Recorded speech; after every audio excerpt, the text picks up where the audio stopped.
Puji Tuhan, kita bersyukur kalau Tuhan itu luar biasa dan kebaikan Tuhan itu tidak pernah eh, pudar di dalam kehidupan kita. Amin. Nah, saudaraku sekali kembali saya akan melanjutkan akan seri khotbah tentang mengucap syukur ini dan saudaraku sekalian kita tahu bahwa mengucap syukur itu adalah perkara yang sangat luar biasa yang Tuhan berikan kepada kita di dalam kehidupan kita.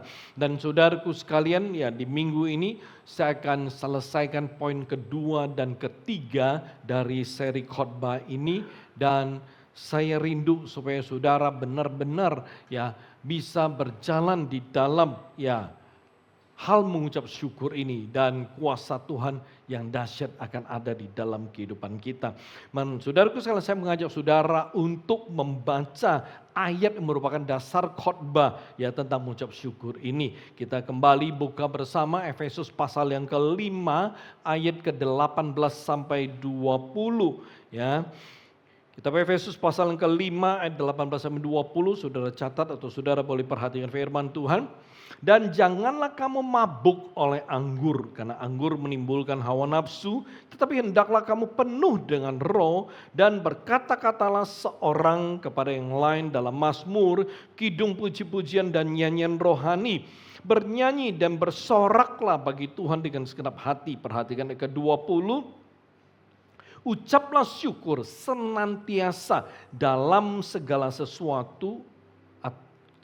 Ucaplah syukur senantiasa atas segala sesuatu dalam nama Tuhan kita Yesus Kristus kepada Allah dan Bapa kita. Satu lagi saudaraku sekalian, 1 Tesalonika pasal yang ke-5 ayat ke-18.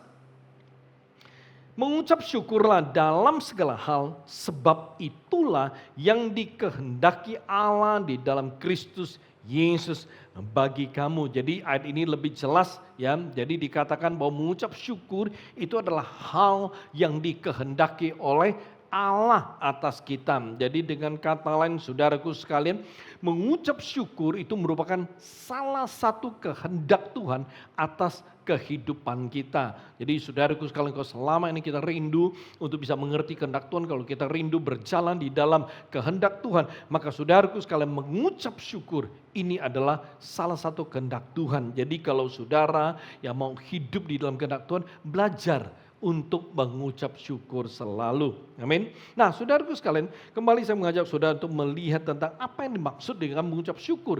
Kalau kita bicara tentang mengucap syukur, apa yang dimaksud dengan mengucap syukur? Karena ketika kita mengerti apa yang dimaksud dengan mengucap syukur, maka itu akan memudahkan kita untuk selalu mengucap syukur. Nah, saudaraku sekalian, ucapan syukur atau mengucap syukur itu adalah sebuah bentuk pernyataan pengakuan kita atas penyertaan, atas kasih, atas berkat, atas kuasa Tuhan atas kehidupan seseorang atau kehidupan kita. Jadi ketika saudara mengucap syukur, perhatikan, saudara ini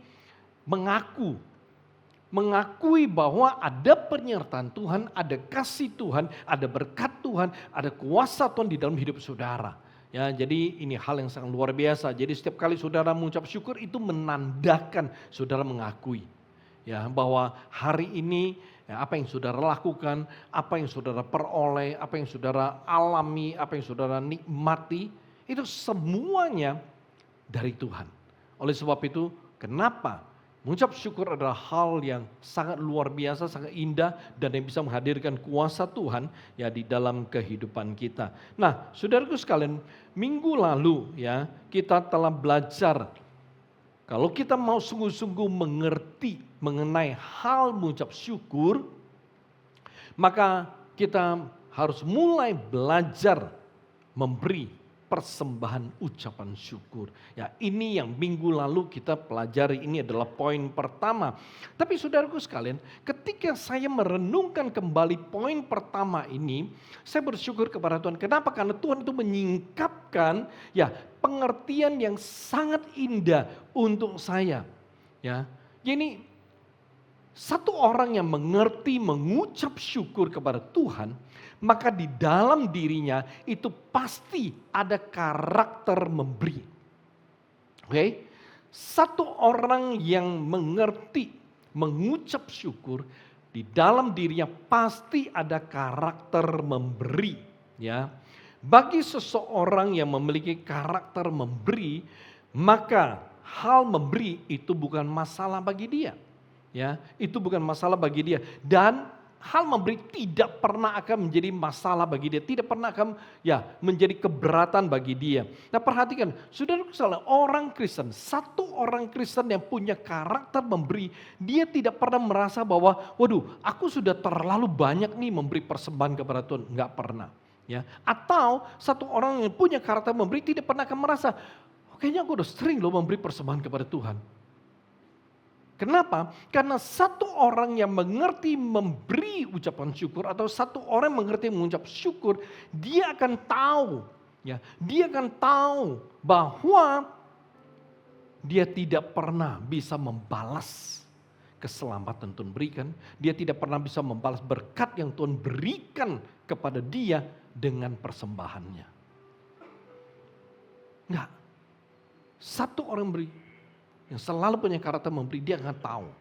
Ya, satu orang yang mengucap syukur akan tahu bahwa gak pernah dia bisa membalas keselamatan dari Tuhan, berkat daripada Tuhan, kebaikan daripada Tuhan, gak pernah. Ya, jadi dia mau kasih berapapun, tetap tidak bisa membalas semua yang Tuhan telah perbuat. Nah, saudaraku sekalian, ini menarik. Oleh sebab itu, saya bersyukur kalau hari ini kita masih punya kesempatan untuk mengerti tentang mengucap syukur dan kita bisa belajar, dan kita bersyukur kalau di awal tahun ini Tuhan memberikan atau menyatakan kehendaknya bagi kita. Dan ketika kita berjalan dalam kehendaknya, saya selalu percaya bahwa kuasa Tuhan itu akan menyertai kita. Kenapa? Karena ketika kita hidup dalam kehendak Tuhan, maka kemuliaan Tuhan, berkat Tuhan itu pasti ada pada kita. Nah, minggu ini saya akan lanjutkan di poin yang kedua, saudaraku sekalian. Jadi ini adalah poin kedua, kalau kita ingin mengetahui hal-hal tentang mengucap syukur, maka hal kedua yang harus kita ketahui adalah mengucap syukur dengan iman. Mengucap syukur dengan iman. Kita buka firman Tuhan 2 Tawarik pasal yang ke-20 ayat yang ke-1 sampai ayat yang ke-3. Setelah itu Bani Moab dan Bani Amon datang berperang melawan Yosafat bersama-sama sepasukan orang Meunim. Datanglah orang memberitahukan Yosafat suatu laskar yang besar datang dari seberang laut Asin, dari Edom menyerang tuanku. Sekarang mereka ada di Haseson Tamar, yakni di En-Gedi. Ketiga, Yosafat menjadi takut lalu mengambil keputusan mencari Tuhan yang menyuruhkan kepada seluruh Yehuda supaya berpuasa. Kita lompat ke ayat yang ke-20 dari pasal yang sama. Keesokan harinya, pagi-pagi mereka maju menuju padang Tekoa. Ketika mereka hendak berangkat, berdirilah Yosafat dan berkata, "Dengar hai Yehuda dan penduduk Yerusalem. Percayalah kepada Tuhan Allahmu dan kamu akan tetap teguh. Percayalah kepada nabi-nabinya dan kamu akan berhasil." Setelah ia berunding dengan rakyat, ia mengangkat orang-orangnya akan menyanyi nyanyian untuk Tuhan dan memuji Tuhan dalam pakaian kudus yang semarak pada waktu mereka keluar di muka orang-orang bersenjata sambil berkata, "Nyanyikanlah nyanyian syukur bagi Tuhan, bahwasannya untuk selama-lamanya kasih setianya." Saudaraku sekalian, perhatikan. Waktu Yosafat menjadi raja, Israel telah terbelah menjadi dua. Satu kerajaan Israel, satu kerajaan Yehuda. Dan kerajaan Israel itu, mereka tidak sungguh-sungguh hidup di hadapan Tuhan. Bahkan mereka tidak hidup menurut kehendak Tuhan. Dengan kata lain, mereka juga tidak beribadah pada Tuhan. Tetapi kerajaan Yehuda, Yosafat, Alkitab berkata mengikuti jejak leluhurnya, yaitu Daud, lalu bapaknya. Jadi Yosafat, dia mencari Tuhan, dia menyingkirkan tiang-tiang berhala ketika dia menjadi raja, dan itu membuat hidupnya berkenan. Tapi suatu hari, saudaraku sekalian, Raja Israel lalu mengajak Yosafat, Raja Yehuda, bergabung untuk melawan Aram, ya, pasukan Aram. Dan saudaraku sekalian, ya kita tahu Raja Israel itu licik karena ya namanya orang kafir, saudaraku sekalian. Ya dia berkata gini kepada Yosafat, kamu tetap berpakaian ya dengan pakaianmu sebagai seorang raja, ya aku akan menyamar jadi orang biasa. Ya. Dan ketika mereka maju untuk berperang dengan Aram, Raja Aram sudah memberi perintah gini, ingat ya target kita itu Raja Israel, jangan sembarangan membunuh orang. Ya, jadi ketika berada di medan perang, ya orang-orang Aram melihat, oh itu ada raja, pakaian raja dengan ya kereta kudanya jadi gampang ditandain. Oh itu raja. Lalu mereka semua mengepung, menyerang ya Raja Yosafat. Dan ketika Yosafat kepepet, dia berseru kepada Tuhan, lalu Tuhan bekerja. Tuhan kemudian ya mencoba membelokkan ya orang-orang, menyingkapkan ya kebenaran. Waktu mereka nyerang, ketika mereka lihat ternyata bukan Raja Israel. Lalu mereka dibelokkan Tuhan, lalu mereka pergi.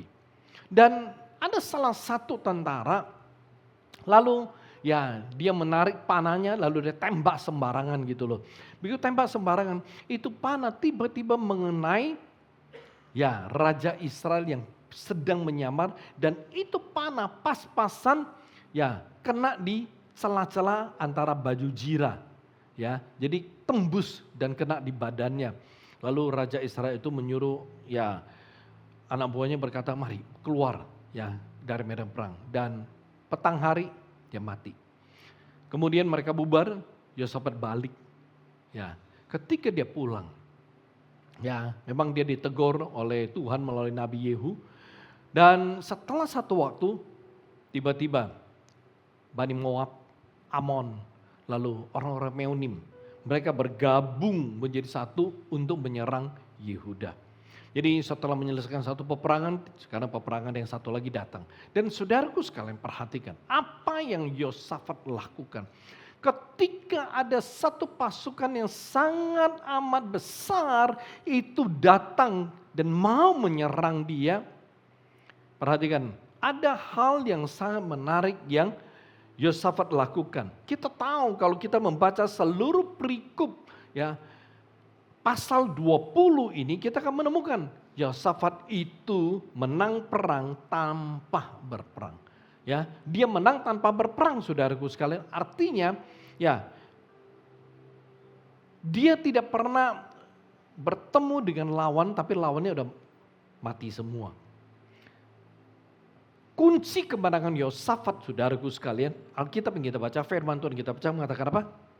Selain dia mengambil keputusan mencari Tuhan, dia berdoa, lalu dia berpuasa, ada hal yang sangat penting, yaitu Yosafat bersyukur dengan iman. Ya, dia menaikkan syukur kepada Tuhan sebelum peperangan terjadi. Dengan kata lain bahwa Yosafat mempersembahkan syukur dengan iman ya kepada Tuhan untuk kemenangannya. Dia menaikkan syukur untuk kemenangan yang Tuhan berikan kepada dia walau ya dia itu belum berperang atau peperangan itu belum terjadi, saudaraku sekalian. Ya, Yosafat memang dia melihat sebuah pasukan, ada satu laskar yang besar datang menyerang dia. Ya dia lihat, dia tahu, tetapi imannya berkata kepada Tuhan seperti ini, Tuhan aku melihat masalah besar, aku melihat masalah datang, aku melihat ada satu pasukan yang sangat besar yang datang, tetapi aku percaya, ini luar biasa, engkau akan memberikan kemenangan kepadaku. Dan kemampuan Yosafat untuk mengucap syukur dengan iman, itu membuat Tuhan itu menggenapi firman-Nya. Ya, yang datang kepada dia melalui Yahasiel bin Zakaria bin Benaya bin Matanya, saudaraku sekalian. Ya, Tuhan memberikan dia kemenangan tanpa dia perlu berperang. 2 Tawarik 20 ayat 24, ya itu firman bilang begini. Ketika orang Yehuda tiba di tempat peninjauan di padang gurun, mereka menengok ke tempat laskar itu, tampaklah semua telah menjadi bangkai berhantaran di tanah, tidak ada yang terluput. ada perkara yang sangat menarik saudaraku. Secara kekuatan ya, Amon, Moab, Meonim gabung jadi satu. Mereka punya kekuatan yang sangat besar dan sudah pasti bisa mengalahkan Yehuda. Dengan kata lain Yosafat tahu mereka nggak mungkin bisa menang melawan ya Bani Amon, Moab dan Meonim yang bergabung menjadi satu pasukan yang sangat amat besar. Tetapi saudaraku sekalian, pada waktu mereka menuju ke peperangan, ke medan peperangan, on the way ke sana, apa yang Yosafat lakukan? Dia siapkan ya pasukan untuk menyanyikan nyanyian syukur. Dia siapkan tentaranya, yang dia siapkan orang-orangnya untuk apa? Sepanjang jalan menyanyikan nyanyian syukur. Sepanjang jalan mengucap syukur kepada Tuhan. Sepanjang jalan menuju medan peperangan bersyukur kepada Tuhan. Untuk apa? Untuk kemenangan yang Tuhan janjikan. Karena sebelum mereka berangkat, ketika pasukan itu datang, saudaraku sekalian, Ahaziel berkata kepada Yosafat, Tuhan bilang, jangan takut. Oleh sebab itu, ya Yosafat mengatakan kepada tentaranya, percaya kepada Tuhan. Karena Tuhan sudah bilang akan menyerahkan musuhnya kepada mereka. Dan mereka mengucap syukur. Dan saudaraku sekalian, sepanjang jalan menuju ke medan perang, mereka menaikkan pujian syukur. Mereka bersyukur, mereka tidak memikirkan nanti perang mesti gimana, nanti strateginya gimana, enggak. Mereka jalan, mereka taunya bersyukur. Sepanjang jalan mereka bersyukur. Dan saudaraku sekalian, ya buktinya Tuhan sendiri yang berperang. Jadi dia menang tanpa berperang. Oleh sebab itu ini menarik sekali ketika mereka sampai di medan perang, yang mereka lihat musuhnya udah mati semua. Ya, musuhnya udah mati semua dan mereka hanya pergi untuk merampas semua ya harta benda musuh, semua senjata-senjata dan lain sebagainya. Saudaraku sekalian menarik. Di sini kita melihat apa? Kita melihat bahwa mengucap syukur dengan iman, walau kita masih berada di dalam pergumulan, ya, atau kita mengucap syukur ketika kita melihat masalah ada di hadapan kita. Perhatikan ini penting. Kenapa? Karena akan mendatangkan pertolongan dan kelepasan dari Tuhan dengan cara yang sangat ajaib. Ya. Jadi saudaraku sekalian, ketika saudara melihat, waduh di depan kayaknya masalah besar nih. Atau waduh kita sedang berada dalam pergumulan. Ketika kita masih dalam pergumulan, lalu di hadapan kita melihat ada gunung besar, ya ada masalah, ada pergumulan yang luar biasa yang sedang on the way ke kita. Tapi ketika kita melihat semuanya itu dan kita berada dalam pergumulan, kita mengucap syukur dengan iman, artinya kita mengucap syukur, kita percaya apa yang Tuhan bisa perbuat bagi kita, maka ini hal yang sangat luar biasa. Yaitu kita akan melihat kelepasan daripada Tuhan, kita akan melihat pertolongan dari Tuhan yang luar biasa. Jadi ketika saudara mengucap syukur dengan iman, itu akan mendatangkan ya tangan Tuhan dalam kehidupan kita. Nah saudaraku sekalian, ketika kita berbicara tentang mengucap syukur dengan iman, kira-kira apa yang dimaksud dengan mengucap syukur dengan iman? Mengucap syukur dengan iman adalah mengucap syukur atas apa yang belum kita lihat, kita belum terima atau kita belum alami. Tetapi kita percaya bahwa Tuhan telah melakukannya bagi kita atau Tuhan telah memberikannya kepada kita. Jadi saudaraku sekalian, ini hal yang sangat indah. Ya, ini iman kita. Ketika kita ya datang kepada Tuhan, kita mengucap syukur ya untuk apa? Mungkin kita sedang melihat ada masalah datang. Ketika kita melihat waduh, kita punya pergumulan terus berlanjut, tapi saudaraku sekalian kita mulai mengucap syukur. Kenapa? Karena kita tahu, kita percaya bahwa Tuhan akan tolong, Tuhan akan buka jalan, Tuhan akan pulihkan. Ingat saudaraku sekalian, saya pernah ngajar soal doa proklamir. Ya, doa proklamir adalah kita memperkatakan apa yang kita percaya yang Tuhan bisa lakukan. Dan saudaraku sekalian, banyak orang sudah ngalamin kuasanya. Ya, jadi ketika kita percaya apa yang Tuhan bisa lakukan, kita serahkan pada Tuhan. Setelah kita serahkan, ya, saya pernah melayani satu orang. Lalu saya ngajarin dia karena dia punya sakit. Saya ajarin dia untuk doa proklamir. Ya, saya bilang, kamu percaya nggak apa yang Tuhan bisa lakukan padamu? Saya percaya. Lalu saya bilang, oke, mari kita berdoa. Setelah kita berdoa, saya bilang, kamu mesti terima dengan iman. Dia terima dengan iman. Setelah dia selesai terima dengan iman, lalu saya berkata, lu percaya lu udah terima? Udah, naikkan syukurmu. Saya berkata, setiap hari, setiap pagi lu bangun, lu bilang, Tuhan terima kasih. Sakit saya sudah disembuhkan. Saya bilang, ucapkan syukur. Dan dia punya penyakit unik. Ya, dan sebenarnya tanda kutip nggak ada obatnya. Tapi ketika dia mulai memproklamirkan, ketika dia berkata, Tuhan terima kasih aku sudah disembuhkan. Saya berkata, kamu ucapkan, apa yang kamu ucapkan, kamu dengar, lalu kamu percaya bahwa itu Tuhan akan lakukan. Jadi setiap kali dia berkata, Tuhan terima kasih, Tuhan thank you, aku udah disembuhkan. Dan apa yang terjadi? Dia disembuhkan Tuhan dengan cara yang sangat luar biasa. Sampai hari ini, dia masih sehat. Dan saudaraku sekalian, mengucap syukur dengan iman, itu satu rumpun dengan doa proklamir. Boleh katakan hampir sama dengan doa proklamir. Jadi, ada kuasa yang besar ketika kita mengatakan, Tuhan terima kasih. Engkau sudah menyembuhkan aku. Tuhan terima kasih. Ya, Engkau sudah memulihkan aku. Tuhan terima kasih. Engkau sudah menolong aku.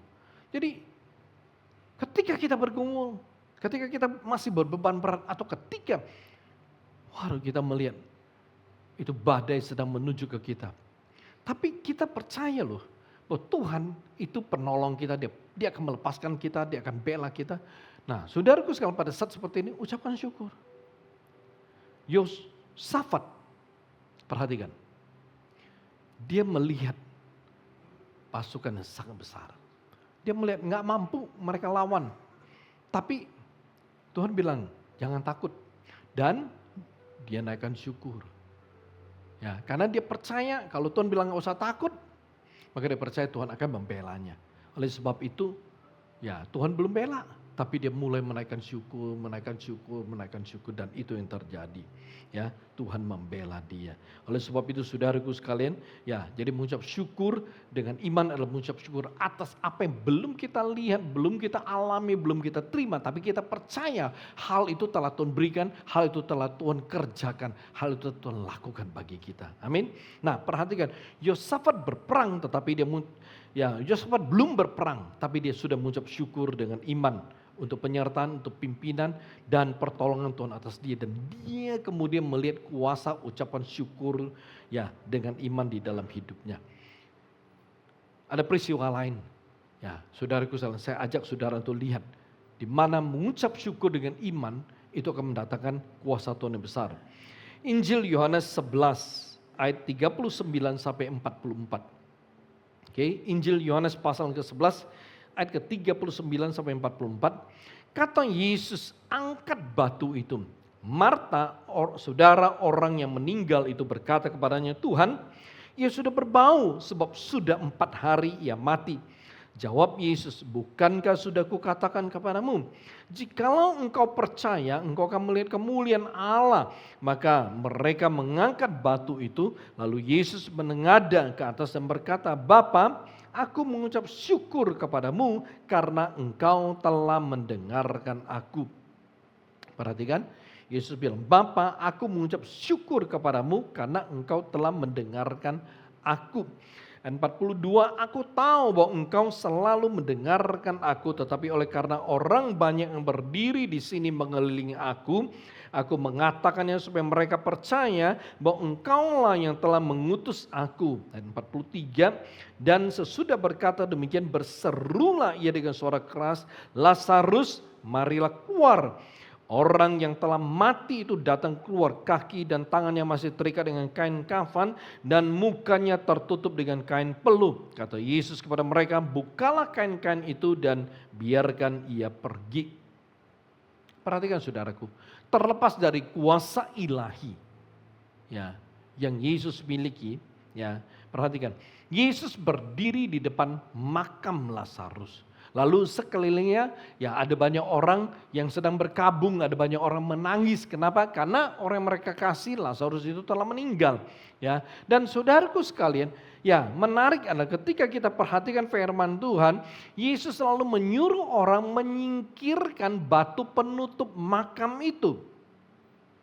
Dan di depan makam itu, ya perhatikan ayat 41, Yesus apa? Mengucap syukur.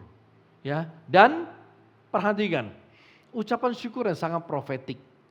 Yesus bilang apa? Bapa, aku mengucap syukur kepadamu karena engkau telah mendengarkan aku. Waktu Yesus berdoa seperti ini, Yesus mengucap syukur seperti ini, Lazarus masih mati. Lazarus masih di dalam makam, dia masih dalam kondisi mati atau meninggal. Tapi Yesus bilang, aku mengucap syukur kepadamu karena engkau telah mendengarkan aku. Oleh sebab itu saudaraku sekalian menarik. Ketika saudara mengucap syukur, mengucap syukurlah dengan iman. Mengucap syukur dengan profetik saudaraku sekalian. Dan luar biasa ya, terlepas dari kuasa ilahi Yesus. Saya katakan, selesai Yesus mengucap syukur dan berdoa, kuasa Allah dinyatakan. Kuasa Allah dinyatakan. Lazarus dibangkitkan saudaraku. Oke? Nah perhatikan, kemampuan untuk mengucap syukur sebelum hal yang kita harapkan, kita rindukan, kita inginkan itu terjadi, ya, itulah yang dimaksud dengan mengucap syukur dengan iman. Saya ulangi, kemampuan mengucap syukur sebelum hal yang kita harapkan, kita rindukan atau kita inginkan terjadi atau kita terima, maka itulah yang dimaksud dengan mengucap syukur dengan iman. Jadi dengan kata lain saudaraku sekalian, bahwa iman itu merupakan dasar kita bersyukur kepada Tuhan dan percaya bahwa Tuhan akan menolong saat kita berada di dalam pergumulan atau masalah. Ya, ini menarik. Saudaraku sekalian, ada satu hamba Tuhan yang luar biasa, ya, namanya Josh Mueller, saudaraku sekalian, dan saya membaca banyak kesaksiannya, ya, dan itu luar biasa. Tahun 1800-an, dia adalah seorang Tuhan panggil dengan misi yang sangat khusus, yaitu membangun panti asuhan. Tahun 1800 dalam sebuah peristiwa, saat itu Josh Mueller punya 1000 anak yatim piatu, ya, dan suatu hari mereka kehabisan makanan, ya, lalu Josh Mueller menyuruh semua anak-anak panti ya ke ruang makan seperti biasa. Ya, semua duduk ya seperti biasa. Tapi di atas meja nggak ada makanan apapun, nggak ada roti, nggak ada susu, nggak ada apapun. Yang ada hanya piring kosong. Lalu setelah semua duduk, staf semua hadir. Lalu Josh Mueller berkata, mari kita bersyukur kepada Tuhan. Seperti biasa. Dia ya sebelum makan dia selalu bersyukur. Tapi hari-hari sebelumnya selalu ada makanan di atas meja. Tapi pada hari itu benar-benar mereka nggak punya makanan lagi. Dan Joshua berkata, mari kita bersyukur kepada Tuhan. Saudaraku sekalian, ketika mereka sedang bersyukur, tiba-tiba pintu ruang makan diketok dengan sangat keras. Lalu stafnya keluar. Dan satu bapak berkata, aku ingin ketemu dengan Mr. Josh. Lalu Josh Mueller keluar, bertanya kepada bapak itu apa yang bisa dibantu. Lalu bapaknya bilang begini, saya punya truk susu itu rusak. Sehingga hari ini saya tidak bisa mendistribusikan semua susu-susu saya. Ya, lalu dia berkata, saya akan berikan semua susu saya kepada bapak. Saudaraku sekalian, susu itu dibawa masuk. Dan anak-anak semua punya susu. Tapi mereka belum punya makanan. Lalu Joshua berkata, mari kita bersyukur untuk Tuhan telah memberikan kita susu. Dan kita bersyukur untuk berkat yang Tuhan akan berikan pada kita. Dan mereka kembali bersyukur. Pada saat mereka bersyukur, saudara, tiba-tiba, tidak begitu lama, pintunya kembali diketok orang. Dan ketika itu Josh Mueller keluar. Pada saat dia keluar, dia melihat seorang bapak-bapak. Dan bapak-bapak itu berkata seperti ini. Dia seorang tukang roti. Dan dia berkata bahwa tadi malam saya merasa heran sekali. Ya, Tuhan itu seperti mendorong saya, seperti menyuruh saya untuk memanggang banyak roti. Ya, saya tidak tahu, tapi saya seperti didorong harus. Lalu dia mulai memanggang, membuat banyak sekali roti. Dan keesokan paginya dia baru tahu. Tuhan menyuruh dia membawa semua rotinya ke pantinya Josh Mueller. Saudaraku sekalian, dia merasa biasanya subuh pagi aku baru mulai memanggang roti saya. Tapi tadi malam Tuhan sudah suruh saya mulai memanggang roti saya. Ternyata saudaraku sekalian, dia mesti memanggang banyak roti. Dan dia berkata, Tuhan suruh saya bawa roti saya ke sini. Saudaraku sekalian, perhatikan. Ini kejadian yang sangat luar biasa. Josh Mueller bukan hanya punya satu kesaksian, tapi dia punya banyak kesaksian tentang apa yang Tuhan kerjakan, khususnya pada waktu dia menaikkan syukur. Saudaraku sekalian, menarik. Oleh sebab itu saya katakan bahwa saat kita mengucap syukur dengan iman, ketika kita sedang berada di dalam pergumulan atau di hadapan kita mulai melihat ada ancaman, ada masalah datang, ya, hal itu akan menghadirkan kuasa Tuhan yang luar biasa. Dan itu yang dialami Josh Mueller. Dia mengucap syukur dan kuasa Tuhan hadir ya atas dia dan atas anak-anak panti asuhannya. Nah, saudaraku sekalian, hari ini apakah saudara adalah salah satu dari orang-orang yang mengucapkan syukur terlebih dahulu ketika saudara sedang berada di dalam pergumulan atau saudara melihat ada masalah yang sedang ada di hadapan saudara?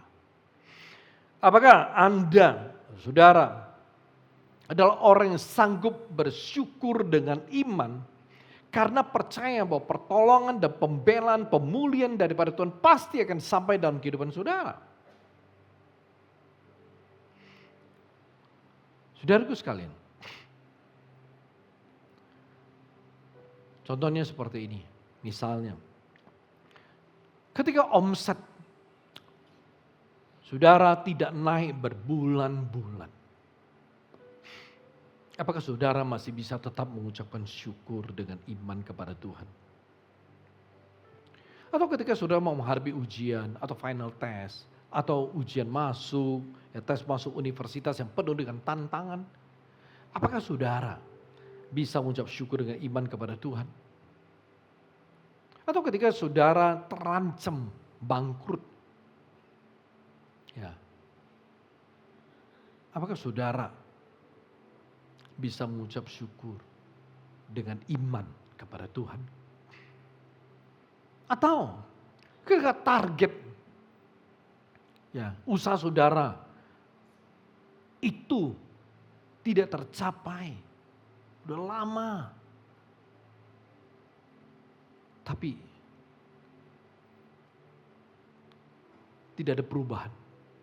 Apakah saat seperti itu saudara bisa tetap mengucap syukur dengan iman? Saudaraku sekalian, mari belajarlah untuk membangun hidup yang selalu mengucap syukur dengan iman kepada Tuhan.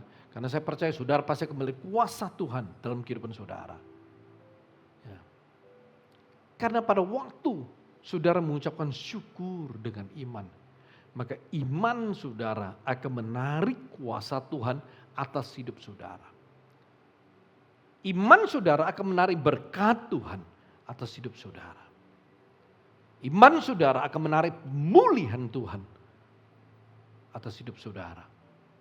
Saudara akan ngalamin mujizat. Saudara akan mengalami pertolongan Tuhan yang tiba tepat pada waktunya. Oleh sebab itu saudaraku sekalian, saat ini apapun yang saudara alami, ya, mungkin saudara sudah pesimis, mungkin saudara sudah pasrah, mungkin saudara sudah mau menyerah, dan saudara merasa putus asa. Waduh, kayaknya situasi kondisi ini saya tidak bisa berbuat apa-apa. Saya mau katakan, mari belajar mengucap syukur dengan iman. Mulai berkata, Tuhan terima kasih untuk pemulihan yang Tuhan berikan. Tuhan terima kasih untuk pertolongan Tuhan yang Tuhan berikan. Tuhan terima kasih untuk pembelaan. Tuhan terima kasih untuk mujizat. Tuhan terima kasih untuk kuasa Tuhan. Ucapkan syukur dengan iman. Dan saat saudara mengucapkan syukur saudara dengan iman, hati saudara mesti percaya. Saudara sudah terima, Tuhan sudah berikan. Amin saudaraku. Dan saudara akan melihat dahsyatnya kemuliaan Tuhan dalam hidup saudara. Yang ketiga, hal yang perlu saudara ketahui ketika kita berbicara tentang mengucap syukur. Hal yang ketiga adalah bersyukur saat keadaan tidak sesuai harapan. Daniel pasal yang ke-6 ayat 10-11. Kita baca bersama. Demi didengar Daniel bahwa surat perintah itu telah dibuat, pergilah ia ke rumahnya. Dalam kamar atasnya ada tingkap-tingkap yang terbuka ke arah Yerusalem. 3 kali sehari ia berlutut berdoa serta memuji Allahnya seperti yang biasa dilakukannya. Lalu orang-orang itu bergegas masuk dan mendapati Daniel sedang berdoa dan bermohon kepada Allahnya. Saudara sekalian, ya, saya percaya pada saat kita bicara tentang mengucap syukur, kita pasti mudah mengucap syukur saat kita mengalami pertolongan Tuhan, kita ngalamin pemulihan dari Tuhan, kita ngalamin mujizat kesembuhan, kita terima berkat Tuhan dan lain sebagainya. Ya, saya percaya saudaraku sekalian, kita pasti mudah mengucapkan syukur. Amin saudaraku. Ya, tiba-tiba omset, tiba-tiba luar biasa ya hari ini nggak pernah tuh boleh jadi ini rekor nih omset tertinggi bulan ini. Bilang thank you ke Tuhan mudah nggak? Mudah. Tuhan kamsia. Ya, hati kita penuh dengan syukur, mudah. Ya, sakit disembuhkan, wow, mudah kita bersyukur. Tapi saudaraku sekalian, bagaimana kalau keadaan atau hal yang kita inginkan itu tidak sesuai dengan harapan? Nah, dalam kondisi seperti ini, kira-kira kita bisa mengucap syukur kepada Tuhan atau enggak? Dalam kondisi seperti ini, bisa nggak kita memberi persembahan ucapan syukur kepada Tuhan? Kalau keadaan tidak sesuai harapan. Ini menjadi tantangan dan ini menjadi pertanyaan untuk diri kita sendiri. Saudaraku sekalian, Raja Darius mengangkat 120 orang pintar untuk jadi wakilnya di seluruh negeri. Dan saudaraku sekalian, untuk membawahi 120 orang itu, Darius mengangkat 3 orang lagi. Ya. Dan Daniel merupakan salah satu dari 3 orang pemimpin yang akan membawai 120 orang. Nah, setelah satu waktu Darius menemukan, dia melihat wow, ternyata Daniel punya kemampuan melebihi 2 orang ini. Ya. Lalu ketika melihat wow, Daniel begitu hebat. Nah, Darius punya rencana. Dia mau angkat Daniel menjadi pemimpin 2 orang ini serta 120 wakil yang lain. Nah, ketika rencana ini dia kasih tahu kepada Daniel, dan dia berkata bahwa Daniel, aku telah melihat bahwa engkau itu punya roh Tuhan.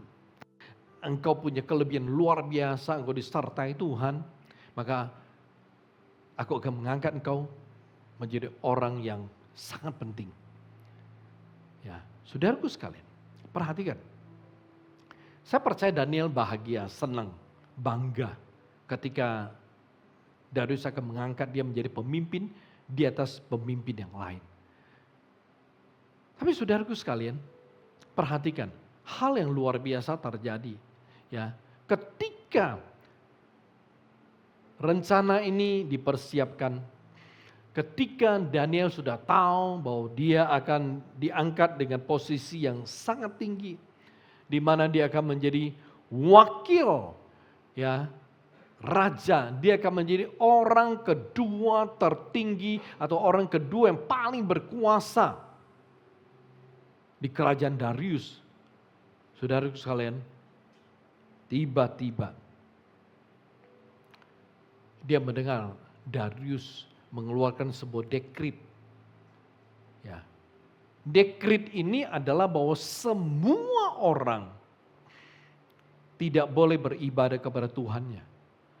Jadi dengan kata lain, ya, di Media Persia waktu itu bukan saja ada orang Media, ada orang Persia, ya, dan lainnya juga termasuk orang Yahudi, majemuk. Ada banyak penduduk yang lain, mereka punya Tuhan, punya berhala masing-masing. Tapi pada saat itu, Darius mengeluarkan sebuah dekret. Sebenarnya dekret semua orang tidak boleh beribadah kepada Tuhannya, itu bukan datang dari Darius. Tapi datang dari pemimpin-pemimpin, dari orang-orang yang iri. Bahwa si Daniel ini akan menjadi orang kedua yang paling berkuasa di seluruh kerajaan. Orang iri ini kemudian bermufakat, ya, ngomong sama Darius bahwa bagusnya seperti ini kita keluarkan dekret gini-gini aturan, pokoknya sekarang semua orang tuh harus menyembah tuanku. Darius setuju, ya, dan karena didesak oleh banyak pemimpin yang lain, dikeluarkan. Tapi perhatikan hal yang sangat menarik saudaraku sekalian. Ketika dekret itu keluar, ternyata hal itu tidak mempengaruhi Daniel. Tidak mempengaruhi Daniel untuk tetap menaikkan syukurnya kepada Tuhan. Walau situasi yang dia hadapi pada saat itu tidak sesuai dengan harapannya saudaraku sekalian. Perhatikan ayat ke-10. Ayat 10 bilang begini, demi didengar Daniel bahwa surat perintah itu telah dibuat, pergilah ia ke rumahnya, dalam kamar atasnya ada tingkap-tingkap yang terbuka ke arah Yerusalem. 3 kali sehari ia berlutut berdoa serta memuji Allahnya seperti yang biasa dilakukannya. Saudaraku sekalian, ketika saya memperbandingkannya dengan ya kitab berbahasa Inggris, ya King James NIV sama kurang lebih, ya saya ambillah NIV. Perhatikan di NIV ini, ya perhatikan yang 10 bagian B dikatakan 3 times a day he got down his knees and prayed, giving thanks, giving thanks to his God just as he had done before. Perhatikan, bahasa Inggris punya terjemahan lebih tepat, ya 3 kali sehari dia berlutut, dia berdoa dan mengucap syukur, giving thanks to his God. Dia mengucap syukur kepada Tuhan. Saudaraku sekalian, perhatikan, walau dia telah dengar itu dekret, itu keputusan raja, tapi saudaraku sekalian, Daniel gak sedih. Daniel gak komplain sama Tuhan. Daniel tidak bersungut-sungut. Daniel tidak datang kepada Tuhan dan berkata, Tuhan kenapa ini bisa terjadi? Kenapa Tuhan izinkan? Kenapa Tuhan izinkan ini? Setiap hari saya kan hidup benar, hidup saleh di hadapan Tuhan. Aku selalu berdoa 3 kali sehari loh. Masa Tuhan izinkan ini dekret keluar, ini aturan keluar yang disertai dengan hukuman? Daniel tidak protes. Dia tidak punya pikiran negatif. Dia tidak marah kalau Tuhan izinkan itu terjadi. Saudaraku sekalian, dia tetap melakukan hal yang sama. Dia tetap mengucap syukur. Giving thanks. Itu artinya mengucap syukur atau bersyukur. Jadi saudaraku sekalian, contoh, saya menerjemahkan secara bebas dari ayat ini. Demi didengar Daniel bahwa surat perintah itu telah dibuat, pergilah ia ke rumahnya. Dalam kamar atasnya ada tingkap-tingkap yang terbuka ke arah Yerusalem. 3 kali sehari ia berlutut dan berdoa, mengucap syukur kepada Allahnya seperti yang biasa dilakukannya. Dan memang saudaraku sekalian, Daniel itu memang sudah diincar. Ya, ketika dekret itu diumumkan, dia pulang, sekelompok orang ngikutin dia pulang karena mereka tahu jam-jam tertentu Daniel pasti akan beribadah, berdoa kepada Tuhan. Dan pada saat Daniel sedang berdoa, itu sekelompok orang lalu menggebrek dia punya rumah, masuk dan melihat apa yang Daniel lakukan. Lalu mereka melaporkannya kepada Raja Darius. Perhatikan di ayat ke-16, Daniel pasal 16 bagian A. Sesudah itu raja memberi perintah, lalu diambillah Daniel dan dilemparkan ke dalam gua singa. Karena peraturan, Daniel ditangkap lalu dilemparkan ke dalam gua singa. Tetapi saudaraku, perhatikan apa yang terjadi. Walau dilemparkan ke dalam gua singa, ternyata Daniel tidak punya luka. Ya, dia tidak dicabik-cabik sampai hancur oleh singa. Dia nggak digigit oleh singa. Kenapa? Karena firman Tuhan kalau kita baca satu perikop, satu pasal itu, kita menemukan Tuhan kirim malaikatnya menutup itu mulut singa. Sehingga tuh mulut singa nggak bisa buka, saudaraku. Nggak bisa. Ya, nah menarik. Di sini kita melihat bahwa tetap mengucap syukur walau keadaan yang kita hadapi itu tidak sesuai harapan, ternyata itu bisa menghasilkan pertolongan, bisa menghasilkan pembelaan dan kuasa Tuhan dalam kehidupan kita. Ini memang tidak mudah. Ketika sesuatu yang kita harapkan, kenyataannya nggak sama dengan apa yang kita inginkan, kita rindukan. Tapi kita tetap mengucap syukur gitu loh, Tuhan thank you. Tuhan thank you. Ya. Dan ternyata itu bisa menghasilkan kuasa Tuhan yang besar dalam kehidupan kita. Ya, bayangkan Daniel, dia selalu berdoa, tapi ada peraturan dia nggak boleh berdoa, nggak boleh beribadah pada Tuhan. Dan dia ketahuan, harusnya menjadi orang kedua yang paling berkuasa, tapi dia harus mengalami serangan.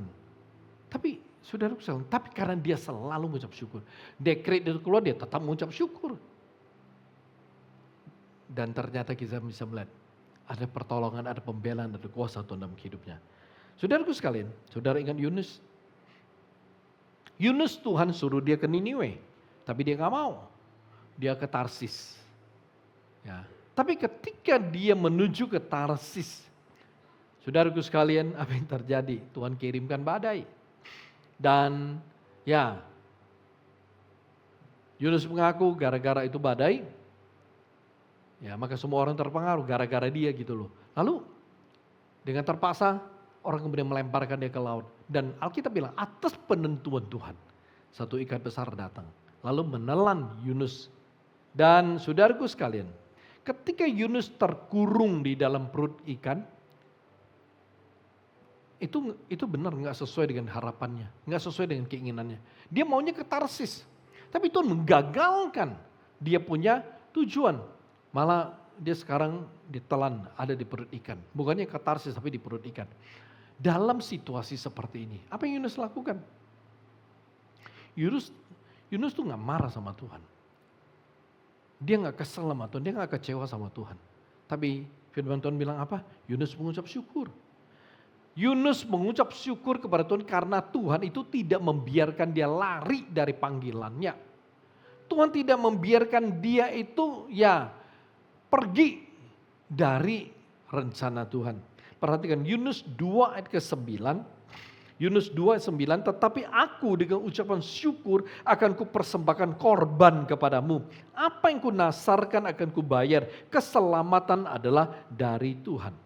Ketika Yunus mempersembahkan korban ucapan syukur, Tuhan itu berkenan. Tuhan itu berkenan dengan ucapan syukurnya. Ya, lalu Tuhan memerintahkan itu ikan besar memuntahkan Yunus ke tanah kering. Saudaraku sekalian, dalam hidup ini, tidak semua hal itu bisa terjadi seperti yang kita inginkan. Atau yang kita rindukan, atau yang kita maui. Belum tentu. Kita memang, saudaraku, ada kalanya kita menyerahkannya pada Tuhan, kita doa. Ya, kita sudah doa, tapi hasilnya itu tidak sesuai dengan harapan. Nah, kira-kira kalau saudara ngalamin seperti ini, apakah saudara bisa bersyukur? Misalnya seperti ini nih. Ya, saudara berdoa minta Tuhan memberkati usaha saudara. Ya, saudara menyerahkannya Tuhan, saudara berdoa. Tapi usaha saudara udah didoakan setiap hari, tapi nggak berkembang-kembang, nggak maju-maju. Tidak seperti yang diharapkan. Nah, saudaraku sekalian, apakah saudara masih bisa tetap mengucap syukur kepada Tuhan? Karena apa yang saudara inginkan Kenyataannya tidak sesuai harapan saudara. Bisa nggak saudara tetap mengucap syukur kepada Tuhan? Atau contohnya gini, saudara berdoa, minta Tuhan menyembuhkan penyakit saudara. Sudah berdoa lu setiap hari, sudah berdoa lama, saudara berdoa dengan sungguh-sungguh. Tapi kenyataannya, penyakit saudara masih nggak sembuh-sembuh. Nah, dalam kondisi seperti ini, bisa tidak saudara mengucap syukur kepada Tuhan? Saudaraku sekalian, saya punya masalah psoriasis. Ya, udah hampir 30 tahun. Ini penyakit nggak ada obatnya, walau bisa dikendalikan. Untuk disembuhkan total nggak ada, bisa dikendalikan. Tapi saudaraku sekalian, awalnya susah untuk terima ini. Tapi ketika saya mulai berdamai dengan diri saya, mulai tahu kalau Tuhan izinkan pasti akan membawa kebaikan. Tuhan punya rencana, saya mulai bersyukur. Saya selalu berkata thank you ya untuk kesembuhan Tuhan berikan. Dan saya nggak sadar, tapi saya ingat kurang lebih sejak tahun lalu. Ya pertengahan ya Juni ke atas. Nah sampai hari ini saya menemukan ada satu hal yang menarik adalah kalau dulu begitu saya capek sekali, dengan cepat sekali saya punya siku ya di tangan, di jari, sini merah. Ya merah, nah 2-3 hari kemudian akan ya muncul flare dan lainnya. Tapi saya mulai ngalamin, saya sadarnya dalam minggu kemarin. Saya sadar bahwa loh saya capek sekali. Dalam banyak capek ini begitu dan lain sebagainya. Apalagi Desember lah, Natal, retreat. Tapi saya kagetnya begini, loh kok saya punya tangan nggak kayak dulu, kok cepat sekali merah, ini enggak gitu loh. Dan saya tahu, wow ternyata kuasa Tuhan itu dinyatakan. Dan saudaraku sekalian, karena saya selalu mengucap syukur kepada Tuhan, ya untuk sore saya selalu bilang begini, Tuhan terima kasih. Ya karena maksudnya dia tidak menyebar, meluas seperti yang saya lihat di website. Kadang-kadang dulu pertama kali, wah saya kaget, sampai shock. Kenapa? Psoriasis bisa nutupin seluruh badan. Badan tuh ada kerak-kerak gitu loh. Ya, tapi karena tidak terjadi, saya selalu bersyukur Tuhan thank you ya. Ya, hanya di jari, hanya di siku, ya, hanya di, saya selalu berterima kasih karena nggak nyebar kemana-mana gitu loh. Ada orang, saya lihat foto-fotonya, saya kaget gitu, satu badan gitu loh. Nah, penuh dengan sisik. Dan saudaraku sekalian, ternyata ketika saya terus mengucap syukur untuk kesembuhan Tuhan berikan, saya anggap itu kesembuhan saudaraku. Dan saya mulai melihat yang terjadi. Ya, ini hal yang sangat luar biasa. Saudaraku sekalian, ketika saudara berdoa contoh misalnya, agar Tuhan memulihkan pernikahan saudara. Tetapi sampai hari ini hubungan saudara dengan pasangan saudara masih nggak harmonis. Belum harmonis, nggak akur-akur. Nah kira-kira apakah saudara masih bisa tetap berdoa mengucap syukur? Atau misalnya seperti ini. Saudara berdoa minta Tuhan memberkati karir saudara, mengubah perilaku anak saudara, kemudian memberkati, ya contohnya yang saudara berdoa minta pasangan hidup, ya atau saudara berdoa minta anak, atau saudara berdoa agar Tuhan menjamah orang tua saudara agar bisa percaya Tuhan. Tapi sampai hari ini saudara berdoa, saudara masih belum melihat kuasa Tuhan, mujizat Tuhan.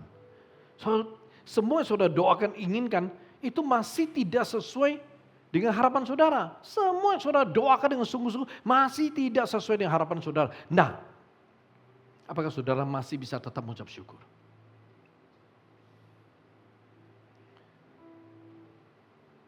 Renungkan saudaraku. 1 Tesalonika 5:18 mengatakan, mengucap syukur adalah kehendak Tuhan. Mengucap syukurlah dalam segala hal.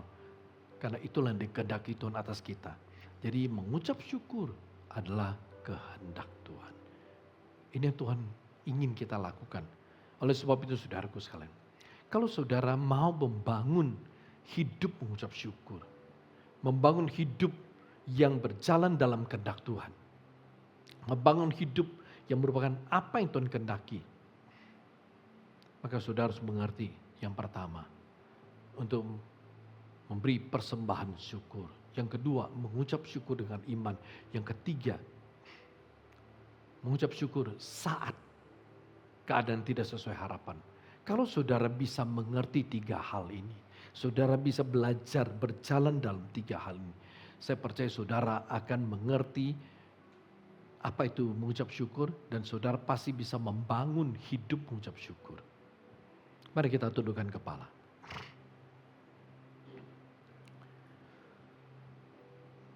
Mari kita tenangkan diri kita di hadapan Tuhan, kita tundukkan kepala. Coba renungkan saudaraku sekalian. Apakah saudara siap untuk belajar memberi persembahan ucapan syukur sebagai korban kepada Tuhan? Apakah saudara bisa mengucap syukur dengan iman ketika saudara melihat ada masalah besar, ada pergumulan ada di hadapan saudara? Atau saudara sedang berada dalam pergumulan, hidup saudara penuh dengan beban berat, apakah saudara bisa mengucap syukur dengan iman? Karena saudara percaya bahwa pertolongan Tuhan pasti akan tiba. Dan pada saat keadaan yang saudara inginkan itu tidak terjadi sesuai dengan harapan saudara, atau doa-doa saudara itu tidak seperti harapan saudara hasilnya, apakah saudara bisa tetap mengucap syukur? Renungkan 3 hal ini. Sudah siapkah saudara melakukannya? Ketika saudara bisa melakukan 3 hal ini, saya percaya di sepanjang tahun 2025, saudara akan melihat kuasa Tuhan. Saudara akan melihat kemuliaan Tuhan. Saudara akan melihat pertolongan Tuhan. Saudara akan melihat pembelaan Tuhan. Saudara akan melihat kebaikan Tuhan yang luar biasa dalam hidup saudara. Saya percaya bahwa ini adalah firman Tuhan di awal tahun yang Tuhan ingin saudara pelajari. Ini firman Tuhan berikan kepada saudara di awal tahun, karena Tuhan mau saudara diberkati di sepanjang tahun 2025. Satu tahun yang kita tidak tahu apa yang akan terjadi di depan kita.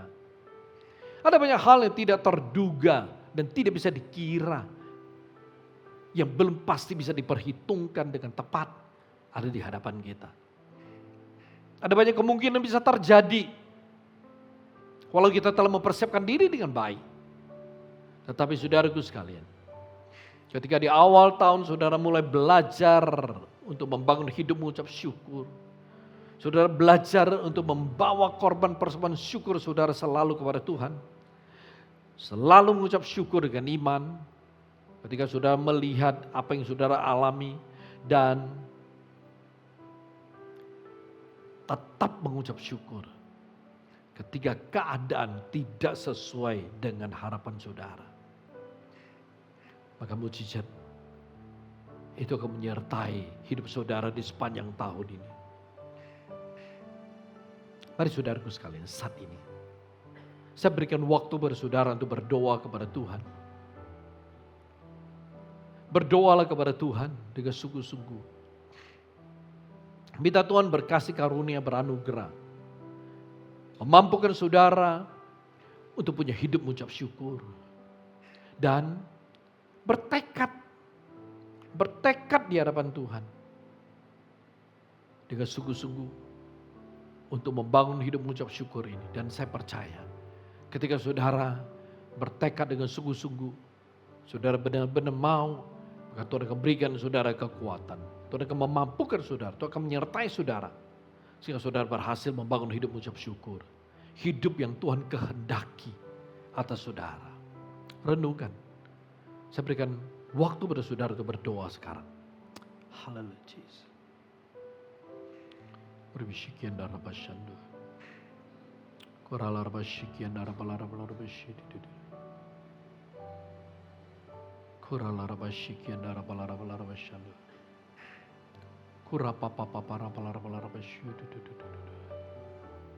Haleluya Jesus. Tuhan Bapa berdoa menyerahkan setiap anak-anakmu, setiap jemaatmu, setiap orang yang telah mendengar akan firman ini. Tuhan Bapa berdoa biarlah Tuhan sendiri memberi kekuatan pada mereka. Tuhan memberkati firman-Mu, mengurapinya, dan Tuhan menyempurnakannya dalam diri hidup setiap orang yang percaya dan menerimanya. Tuhan berserahkan firman. Bila Tuhan memberkati firman-Mu, sehingga firman-Mu itu akan tertanam dalam diri setiap anak-anak-Mu dan akan bertumbuh bagi menghasilkan buah 30, 60, dan 100 kali lipat dalam kehidupan mereka. Terima kasih Bapa, terpujilah nama-Mu, mulia bagi nama-Mu. Dalam nama Yesus yang luar biasa, Tuhan berdoa dan bersyukur. Haleluya. Amin. Amin.